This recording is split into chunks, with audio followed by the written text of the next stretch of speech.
Came to the industry especially మీరు చేసిన special song అనాలి, ఇప్పుడు దాన్ని ఐటమ్ సాంగ్ అంటారు, యు ఆర్ ద ఫస్ట్ చిక్కుబుక్కు రైలు.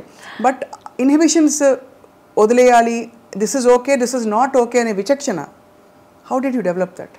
Okay, first of all, when you said that I was sheltered, yes, very sheltered. కానీ sheltered in the sense where నాకు బయట ప్రపంచానికి పెద్ద ఎక్స్పోజర్ లేదు. మనుషుల తాలూకా ఒక రియల్, ఒక హార్షర్ సైడ్, ఈ రియాలిటీస్ ఆఫ్ లైఫ్ ఎప్పుడు నన్ను చాలా ప్రొటెక్ట్ చేశారు అనమాట అమ్మ. And but at the same time చాలా ప్రోగ్రెసివ్. ఇప్పుడు ఒక ఆఫర్ తర్వాత ఒకటి అందరూ ఫోన్ చేయడం మొదలుపెట్టారు అనమాట. ఎందుకంటే ఈ ఫిల్మ్ తాలూకా రషెస్ మెడ్రాస్లో చూసి ఎవరికి వస్తాయి అని చెప్పి అందరూ అడగడం మొదలుపెట్టారు. బికాజ్ ఆ టైంలో మీరు ఇంట్రడక్షన్ అన్నప్పుడు అప్పటికున్న సీనియర్స్ అందరూ they were getting married and you know taking time off and all that. Radha garu, Suhasini garu, ఆ తర్వాత రేవతి గారు, వీళ్ళందరూ they're all like way my senior. నేను ఇండస్ట్రీలో అడుగు పెట్టేటప్పటికి they were you know getting next phase of life పెళ్లి చేసుకోవడం అంతా ఆ స్టేజ్కి వెళ్తున్నారు. సో ఎక్కడో నా బ్రషెస్ చూశారు, ఎవరి అమ్మాయి కొత్తగా ఉంది, తెల్లగా ఉంది, ఇవే మనకి ఫిక్సేషన్ ఇదే కదా. Started calling up. నమ్ముతాను, ఏంటి ఫోన్ చేస్తూనే ఉన్నాను, వదిలేయండి నా చదువు నేను చూసుకుంటున్నాను కదా అంటే, దెన్ ఫైనలీ ఒకరోజు కూర్చోబెట్టి చెప్పారనమాట, చాలా ఆఫర్స్ వస్తున్నాయి, నీకు చదువు అనేది ఎప్పటికీ వస్తుంది, యూఆర్ అ గుడ్ స్టూడెంట్, ఎందుకంటే యూ ఎంజాయ్ ఇట్, నీ మెరిట్ మీద ఈ సీట్ తెచ్చుకున్నావు, చదువుకుంటున్నావు, కాస్త కొంతకాలం అయిన తర్వాత గ్యాప్ తీసుకుని మళ్ళీ చదువుకొచ్చినా కూడా you will do it. This is an opportunity that not everybody gets. ప్రతి ఒక్కరికి రాదు ఇలాంటి ఆపర్చునిటీ. ఫిల్మ్ ఇండస్ట్రీ ఏంటని మమ్మల్ని అడిగితే మాకు తెలియదు, కానీ ఫిల్మ్, ఆ మీడియం ఆఫ్ ఫిల్మ్ అనేది మాత్రం చాలా గొప్ప కళ. టెక్నికల్గాను, క్రియేటివ్గాను, పర్ఫార్మెన్స్ కానీ ఏదైనా సరే చాలా గొప్ప మీడియం అది. It's a great art, it's a amalgamation of many great arts అని చెప్పారు. ఇది ఏంటి అని చెప్పి ఒక సినిమా చూసి చేసి ఎక్స్ప్లోర్ చేయాలని కనిపిస్తే వెల్ అండ్ గుడ్. లేదమ్మా నాకు వద్దు, I'm not interested, tell them to go అంటే we close that door, up to you. So 5 నిమిషాలు ఒక ఫ్యూ మినిట్స్ ఆలోచన చేశాడు, సరే ఓట్ చేసి చూద్దాం. ఆ ఒక్క cinema Gandhinagar 2nd Street. And that experience was so good. నన్ను ఎంత జాగ్రత్తగా సెట్ మీద చూసుకున్నారంటే అంత జాగ్రత్తగా చూసుకున్నారు. రాజేంద్ర ప్రసాద్ గారి గురించి తెలుసు మీకు కదా, ఆయన ఎంత తమిళలో ఎంత రగలు చేస్తారు అందరినీ. And but they was so protective of me, అంత ప్రొటెక్టివ్గా, అంత సాఫ్ట్గా చూసుకుని, అట్ ద సేమ్ టైం వర్క్లో ఏం రావాలో అది కరెక్ట్గా అంత ఛాలెంజ్ ఇచ్చి, అంత డిమాండ్ చేసి ఆ వర్క్ నా దగ్గర నుంచి రాబట్టి. తెలుగు తెలియదు, చీర కట్టుకోవడం చేత కాదు, కెమెరా అంటే ఏంటో తెలియదు, ఏ లైట్ ఏదో కూడా నాకు తెలియదు, లైట్ అండ్ షాడో ఏంటో తెలియదు. So I learned from day 1 ఒక డ్రై స్పాంజ్ లాగా మొత్తం సోక్ చేయడం మొదలుపెట్టి, అండ్ దాంట్లో ఒక స్పార్క్ పుట్టిందనమాట. I said okay next I want to see అలాగే వెళ్ళిందనమాట. సో అలాగా I think almost more than a decade మీరు అసలు ఎక్కడ చూసినా మీరే. Actually no, 8 years. 8 yearsలో I did more than 120 films. అందుకే అన్ని ఏళ్ళు చేసినట్టు అనిపిస్తుంది. సో ప్రతి ఏడాది ఆల్మోస్ట్ ఎనీవే 13 నుంచి ఒక ఏడాది నాకు 16 రిలీజెస్ అయ్యాయి. 5 భాషల్లో చేసేదాన్ని, 5 languagesలో వర్క్ చేసేదాన్ని. ఎంత గొప్ప విషయం అది. అంటే ఎంతమందికి ఆపర్చునిటీ వస్తుంది అసలు. Yeah, I'm blessed. అండ్ మీకు universally acceptable features and body language ఉండడం కూడా హిందీలో for example it's a blessing కదండి.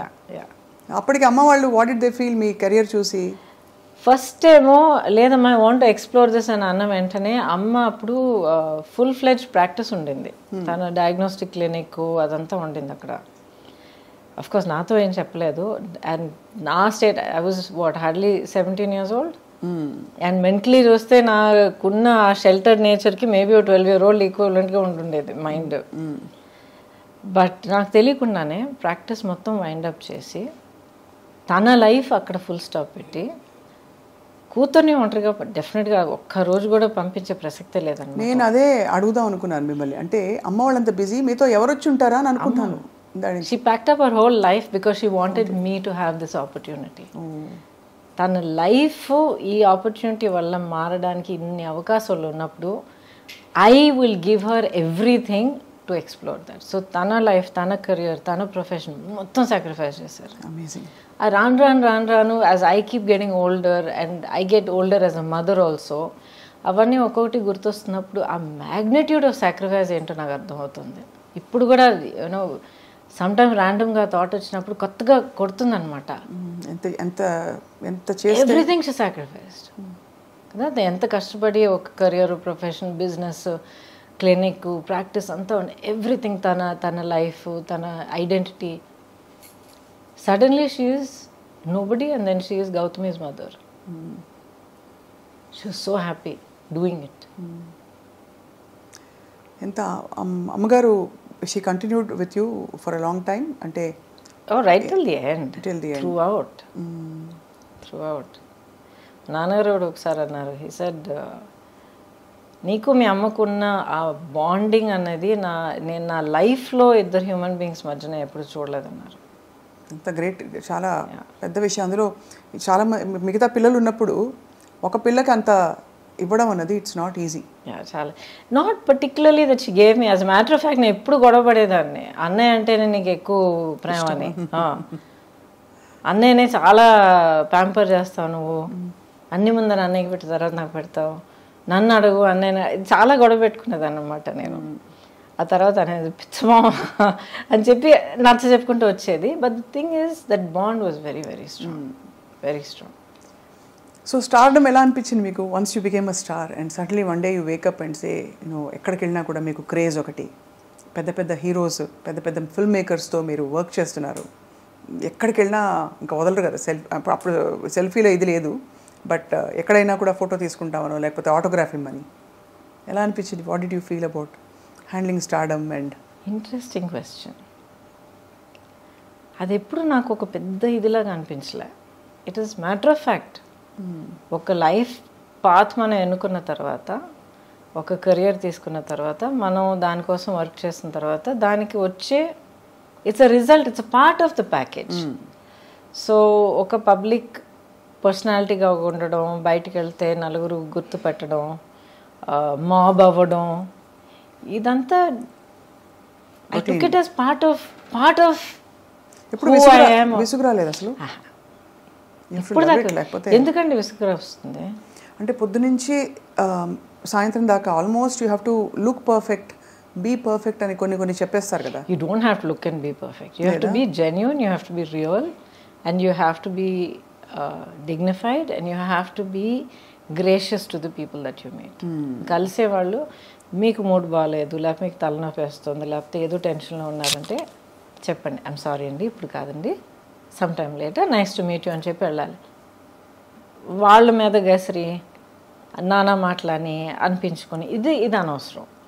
So people understand, I'm not having a great day అని చెప్తే they will understand, oh I'm so sorry ma'am, please take care అని వెళ్ళిపోతారు. So how you conduct yourself is what is important. తర్వాత మీరు అన్నారు కదా ఈ పబ్లిక్ పర్సనాలిటీగా ఉన్న ఆ స్ట్రెయిన్. చాలా సింపుల్గా అడుగుతానండి. ఇప్పుడు ఒక ప్రొఫెషన్ మీరు ఎన్నుకున్న తర్వాత ఆ ప్రొఫెషన్లో mark of success is being known. అవును, ఎంతమందికి తెలిస్తే మీరు అంత పెద్ద సక్సెస్. సో ప్రపంచం అంతా అందరి మధ్యలో మీకు ఒక ప్లాట్ఫామ్ దొరికినప్పుడు I want my privacy, I don't want be bothered, too much of stress అంటే either you're being very hypocritical or you're insulting your fans. Correct. Only those two. Okay. Either you're being a hypocrite or me fans మీరు insult చేస్తున్నారు. కొంతమంది వాళ్ళ ప్రేమ తెలియపరచడంలో కొంచెం maybe they might get over enthusiast, కొంతమంది కొంచెం ఇన్అప్రోప్రియేట్గా behave చేయొచ్చు. But వాళ్ళని you have to learn to handle dum. కాలేజ్కి వెళ్ళే పిల్లలకే ఈ రోజుల్లో అన్వాంటెడ్ ఇదంతా ఫేస్ చేయాల్సి వస్తుంది. So how you handle people is up to you. కానీ మీరు కోరుకుని ఏ కెరియర్ కోసం మీరు అంత కష్టపడి మీరు అంత తపన పడిపోయి మీరు అచీవ్ చేశారో దాంతో వచ్చే ప్రతి ఒక్కటి మీరు యాక్సెప్ట్ చేయడానికి రెడీగా ఉండాలి. You have to be honest and dignified about it. And you have to అక్కడ రియల్గా ఎలా అనిపిస్తే అలా హ్యాండిల్ చేయాలి, అంతే కదా. You have to. సిచ్యువేషన్ కొంతమంది మనం చూస్తాం, కొంతమంది అసలు ఎల్డర్లీ పీపుల్ అసలు నడవలేక కూడా కొంతమంది వచ్చి అమ్మ ఎలా ఉన్నాము మంచి వీళ్ళు పట్టుకొని మాట్లాడి ఏదో పని మీద ఉంటాం, ఏదో కంగారులో ఉంటాం, ఇంతమంది నలుగురు పిలుస్తూ ఉంటారు. But you have to take that moment. ఎందుకంటే ఆవిడ లైఫ్లో లేకపోతే ఆ పెద్దవాళ్ళ లైఫ్లో they took the trouble to get up and come and see. వాళ్ళ మనసులో ఇన్నేళ్ళగా ఇంత ప్రేమ మనకి ఇచ్చారు వాళ్ళు. So it's an honour to receive that. Absolutely, మీరు అనేది రైట్ అండి. అంత పేషెన్స్ ఉండాలి టు తప్పకుండా ఉండాలి. That's not negotiable. అలాగే ఇండస్ట్రీలో కూడా ఇబ్బందికర పరిస్థితులు ఎప్పుడైనా వచ్చాయి where you were in doubt how to handle this అని? డౌట్ ఎప్పుడు అనిపించలేదు. సంథింగ్ ఇస్ నాట్ రైట్ అంటే వైబ్స్ వస్తాయి కదా. న్యాచురల్గా డైరెక్ట్గా ఏమి జరగకపోవచ్చు, అందరికీ జరగాలని కూడా కాదు, ఇవన్నీ వినేవే, కొన్ని తెలుసుకునేవి, చూసినవి. బట్ అలా వైబ్స్ వచ్చినప్పుడు తప్పించుకు తిరుగువాడు ధన్యుడు సుమతి అంటారు. అంటే you know something is not going in the right direction from your co stars కావచ్చు, male stars making a comment, కొంచెం ఫ్లర్టేషియస్గా బిహేవ్ చేయడం, ఇలాంటి సిచ్యువేషన్స్ ప్రతి రంగంలో ఉంటాయి, సినిమా ఇండస్ట్రీలో ఉంటాయని ఎక్కువ చెప్తారు. మీకు అలాంటి సిచ్యువేషన్స్ అయ్యాయా? మీరు హ్యాండిల్ చేశారా? బికాస్ ఇంత strong women you are. I think probably strength అనేది అంటున్నారు చూడండి. అండ్ బిగినింగ్ నుంచి నేను చాలా అన్టిపికల్ పర్సనాలిటీ. సో మేబీ దానివల్ల చాలామంది అసలు ఆ సైడ్ చూపించడానికే హెసిటేట్ చేసి ఉండొచ్చు. But I had good working relationships on the set. అవును, అందరూ దిగ్గజాలు, పెద్ద పెద్ద వాళ్ళు. యాక్చువల్లీ చాలా మంది తెలిసే నా she a friend, she a buddy అని చెప్పి we used to work like that అనమాట. So that was never a point. ఇప్పుడు నెగిటివ్ ఇదంటే కొంతమంది డెఫినెట్గా వాళ్ళ వర్కింగ్ పద్ధతి మనకు నచ్చదు అంటే వాళ్ళ ఒక మేబీ కొంతమంది అలాంటి ఇంటెన్షన్ కాదు, అంటే maybe somebody will be rude, లేకపోతే కొంతమంది ఎవరైనా ఒక డైరెక్టర్స్ చాలా హార్ష్గా మాట్లాడచ్చు. అది నేను ఎప్పుడు పుటప్ చేయలేదు. పుటప్ చేయలేదా? చెప్పేస్తారా? I also said I'm sorry అండి, ఇలా ఈ పద్ధతిలో నా వల్ల కాదు, 2 days 3 days షూటింగ్ అయింది, ఆ షూటింగ్ ఎక్స్పెన్సెస్ నేను తిరిగి ఇచ్చేస్తాను మీకు, please find someone else. I have done that. అయితే అదే బెటర్ అండి, రాదర్ దెన్ ఇలా కంటిన్యూ అయ్యి మళ్ళీ ఇంకా సినిమా కమిట్ అయిన తర్వాత ప్రొడ్యూసర్గా మీకు చాలా ఇబ్బంది కలుగుతుంది. వద్దండి, నేను లేకపోయినా కూడా మీ సినిమా అవుతుంది. ఐ అప్రిషియేట్, నన్ను అసలు ఫస్ట్లో మీరు తలుచుకున్నారు, అప్రిషియేటెడ్. బట్ ఇలా ఇది మంచిది కాదండి, నాకు మంచిది కాదు, మీకు యాజ్ అ ప్రొడక్షన్ హౌస్ మంచిది కాదు. So I have left. వాళ్ళకి దిమ్మ తిరిగి మైండ్ బ్లాక్ అయి ఉంటుంది, ఇలా చెప్పేవాళ్ళు ఎవరు ఉండరు, మీకు ఎక్స్పెన్సెస్ కూడా ఇచ్చేస్తామని. I have done that. And ఇంటికి వచ్చి చెప్పేదనమాట, అమ్మాయి అంటే ఏమైంది అని అడిగేవారు అనమాట. అమ్మ దిస్ నాట్ రైట్, అమ్మ అది not right, I'm not comfortable. Okay fine, no problem. Phone చేసి మనీ రిటర్న్ చేసేసి ఎక్స్పెన్సెస్ చేశారు. అండ్ ప్రస్తుతం of course you won't want to name them. మంచిది వాళ్ళు ఉండే, అవునులేండి, గతం అయిపోయింది పెద్దవాళ్ళు. కానీ ఇవన్నీ అంటే మీలోని మీ విలువల్ని, ఆ తర్వాత మీ ఇన్నర్ స్ట్రెంగ్త్ని, మీ పర్సనాలిటీని ప్రపంచానికి పరిచయం చేసే ప్రయత్నం తప్ప ఏదో ఒక అడుగు దాటి అడగాలని కాదు. So that's why we wanted to know అనమాట how you handled delicate situations and rude behaviour. Delicate situations I've really not faced what you're talking about, like I'm assuming you're saying not necessary casting కావచ్చు కాదు, but any other kind of అంటే general ఇది లేదండి. ఇప్పుడు ఏంటంటే ఇప్పుడు not just film industry, మనల్ని మనం ఎలా కండక్ట్ చేసుకుంటున్నాం అన్నది first thing, right? And especially now days give an inch take a mile. మనం ఒక 1 inch ఫ్రెండ్లీనెస్ చూపిస్తే అది వేరే విధంగా ఆలోచించుకుని దాన్ని 1 mile చనువు లాక్కోవడం అందరికీ అలవాటు అయిపోయింది. సో మనం మన యాక్షన్స్, మన ఆలోచనలు, వీ షుడ్ బి కాన్షియస్. నేను ఇలాగ ఉండి, ఇలా మాట్లాడి, ఇలా ప్రవర్తించి, ఇంత ఒక ఫ్రెండ్లీనెస్ చూపిస్తే ఎలాంటి రిజల్ట్ రావచ్చు, దానికి నేను ప్రిపేర్డా కాదా? దీంట్లో రైట్ అండ్ రాంగ్ అని నేను చెప్పట్లే, ఎవరిని నేను జడ్జ్ చేయట్లే, వాళ్ళ కంపల్షన్స్ వాళ్ళకు ఉంటుంది. అవును, కరెక్ట్. రెండో మనిషికి కూడా తెలియడానికి అవకాశం లేదు. Correct. But you first have to be clear. ఇలాంటి ఒక రిజల్ట్ దానివల్ల కలిగితే can I handle it, do I want to handle it? Yes అంటే it's your decision. If you say no, find another way.